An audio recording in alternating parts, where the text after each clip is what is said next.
Midnight Door.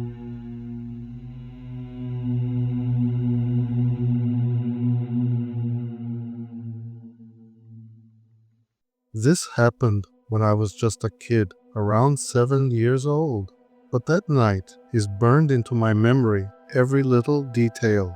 My mom's voice, the numbers on the clock, the sound of the lock clicking shut, and the eerie music from Home Alone, which still makes my skin crawl.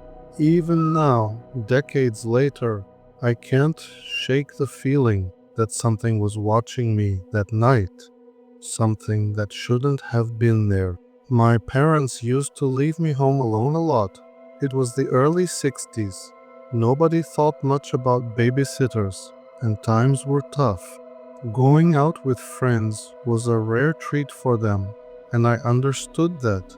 But that night, they left for a birthday party, which meant I'd be alone until morning. It was maybe the second or third time I'd ever stayed by myself, and though I tried to act brave, I was terrified. Before leaving, my dad went over the usual rules. Don't watch too much TV. Turn off all the lights before bed, and most importantly, never open the door, no matter who it was. Not a woman, not a child, not even someone I knew. But this time, he was unusually serious. He knelt down, looked me straight in the eye, and said, "Jake, you're old enough to understand responsibility, right? Listen to me carefully. If you're awake at 12:12, do not get out of bed. Do not turn on the lights and do not open the door." Got it. I nodded, though I didn't fully understand. Dad had always been a little weird about rules. Some nights I couldn't wear red. Other nights I wasn't allowed to take a bath. I never really understood why, but this rule, this one stuck with me for life. After my parents left, I waited a few minutes, listening to the silence. Then I ran through the apartment, turning on every light. It felt safer that way. The light pushed the shadows back, made the apartment feel normal. But even with the lights on, the place felt different, like the walls were holding their breath, waiting for something. The TV was my salvation. I turned on the TV and felt instant relief. Psycho was playing. I loved that movie. I knew every scene, every note of its eerie score, every unsettling glance from Norman Bates. But about 10 minutes in, I realized I wasn't really watching. I was listening. Listening for something. A rustle in the dark hallway. A footstep, the sound of a door slowly creaking open. Me, of course, there was nothing. But the thought crept into my mind. What if something happened to my parents? What if they got robbed or had an accident? They were so far away, and I had no idea where exactly. My hands were suddenly sweaty. I got up and went to the phone, a huge beige thing with a coiled cord. Standing on my tiptoes, I dialed my dad's number. One ring, two, three. Hello. A man's voice, drawn out and casual. I swallowed and spoke loudly, just like I'd been taught. "Hey, this is Jake. Can I speak to my dad, Michael Thompson, please?" There was a laugh, then someone shouted, "Hey Mike, your kid's on the phone." Music, laughter, and voices filled the background. Then my dad's voice, slightly muffled. "Jake, everything okay?" "Yeah, you're coming back, right?" He chuckled. "Of course. We'll be home soon. You doing all right?" I nodded, then remembered he couldn't see me. "Yeah? Good. Go to bed all right." I hesitated. "Dad, do you remember what you said about 12s of 12? For a second, the noise on his end faded. Then his voice came back lower, serious. "Do what I told you." I swallowed. "Okay. Good boy. Now go to bed." The call ended, but I didn't feel any better. I curled up on the couch, a hug in my knees. Psycho was still playing, but I barely watched. Then I heard it. Slow, deliberate footsteps on the stairs outside my door. One step, a pause, another. I froze. Maybe it was just a neighbor, but something felt wrong. The footsteps were too heavy, too deliberate, like whoever or whatever was out there was taking their time. Then a voice, low whispering, right at my door. Open the door. My breath caught in my throat. My fingers dug into the couch. The TV played on, oblivious to my fear. My heart pounded so loudly I was sure whoever was out there could hear it. I must have dozed off at some point, because suddenly the TV was on its blue standby screen. The clock read 12:02. My stomach twisted. 10 minutes. I had 10 minutes to follow the rules. I needed to brush my teeth, turn off the lights, and get in bed. I moved quickly, turning off room after room, until only my nightlight was left. Then I heard it again, a soft rhythmic tapping at the door. My body went ice cold. I turned, staring at the door in the darkness. Tap, tap, tap, then my mother's voice. "Jake, honey, open the door." I nearly sobbed with relief, but then a pause. Mom wasn't supposed to be home yet. Something was wrong. My feet wouldn't move. My hands shook. "Jake," the voice came again, closer. "Open up, sweetheart." Something inside me screamed no. My dad's words rang in my head. I grabbed a chair and climbed up to look through the peephole. Mom stood there, but something was wrong. Her face was pale, too pale. Her eyes were too dark, as if there were no whites at all. Her hands hung at her sides, fingers twitching. "Mom," I whispered. She didn't react, didn't move. Then, suddenly, her head snapped sideways at a sharp angle, like a puppet being jerked by its strings. My stomach clenched. Then she moved, but not like a person, more like she was gliding, her feet barely lifting off the ground. I nearly screamed. Then, bang! She threw herself against the door. The whole apartment shook. My knees buckled. I crashed to the floor, breath coming in short gasps. And another bang, then silence. For a moment, nothing. Then the phone rang. The shrill sound made my skin crawl. My stomach turned over. My mind was telling me don't answer it. But what if it was Dad? What if something happened to them? With shaking hands, I picked up the receiver. "Hello," Dad's voice said. "Hey, buddy." But something was off. There was no background noise, no laughter, no music, just him. And he sounded too close. He said softly, "You remember what I told you, right?" I couldn't speak. "Repeat it for me." My voice trembled. "Stay in bed. Don't turn on the lights. Don't open the door," Dad whispered. "Good boy." Then the line went dead. The clock still read 12:12, and the handle on the door slowly began to turn.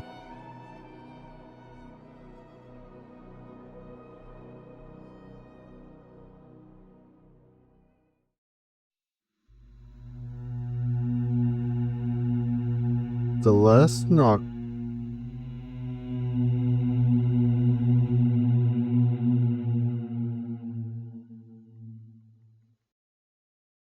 I don't talk about that night. Not to my friends, not to my girlfriend, not even to my therapist. But I never forgot. How could I? It's etched into my mind like a scar that never fades, 30 years later, and I still remember every detail. The way my mom's voice sounded wrong, the way the doorknob turned on its own, the way my dad's voice on the phone was just a little too close, as if he were standing right beside me, whispering in my ear. I never got any answers. My parents never mentioned it when they got home that morning. They acted like nothing had happened, like the night had been as ordinary as any other. But it wasn't. I knew it wasn't. When I asked, my dad just gave me that look. Or the one that meant drop it, so I did. Or at least I tried, but the rules stayed with me, even as an adult. I can't sleep with the lights on past midnight. I don't answer the door after 12 and 12. I don't even own a red shirt. And I sure as hell never go back to my childhood apartment. Until tonight, I don't know what made me do it. Maybe some stupid sense of closure. Maybe I thought if I saw the place again, I'd realize it was all in my head. But as I climbed the stairs, I felt it. The same pressure in the air, like the walls were holding their breath. The hallway was dimly lit, the flickering fluorescent bulb casting long, jagged shadows on the peeling paint. My footsteps echoed too loudly, as if the building itself was amplifying them, mocking me. The apartment was abandoned. The landlord let me in after some convincing. He was a wiry man with a cigarette dangling from his lips and a look of perpetual annoyance. "Weird place," he muttered, handing me the key. "No one stays long. Always complaining about noises, cold spots, things moving on their own. You sure you want to go in there?" I nodded, though my stomach churned. I wasn't sure at all. I stepped inside. The air was stale, thick with dust, but it was exactly the same. Same peeling wallpaper, the floral pattern now faded and yellowed.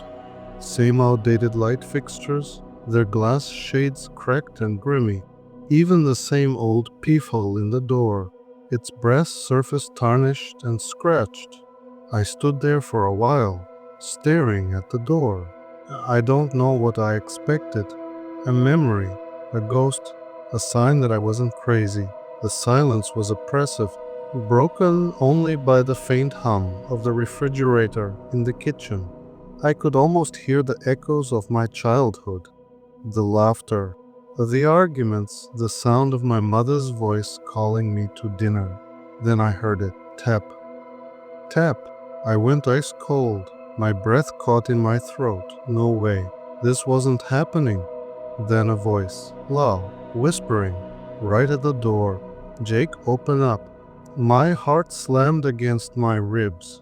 The voice was wrong, twisted like something trying to sound human but failing.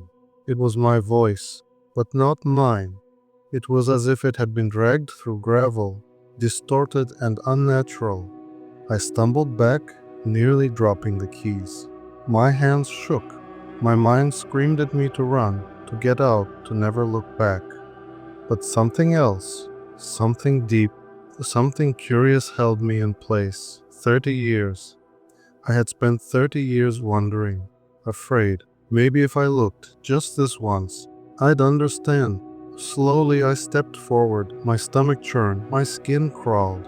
I reached for the peephole. I hesitated. Then I looked, and I saw myself, standing on the other side of the door. But it wasn't me. Not really. The face was mine, but wrong. Pale, hollow, the eyes too dark, too empty. The lips curled up in a slow, unnatural grin.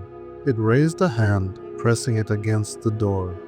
The fingers twitched, bending at impossible angles. Then its head snapped sideways, just like my mother's head all those years ago.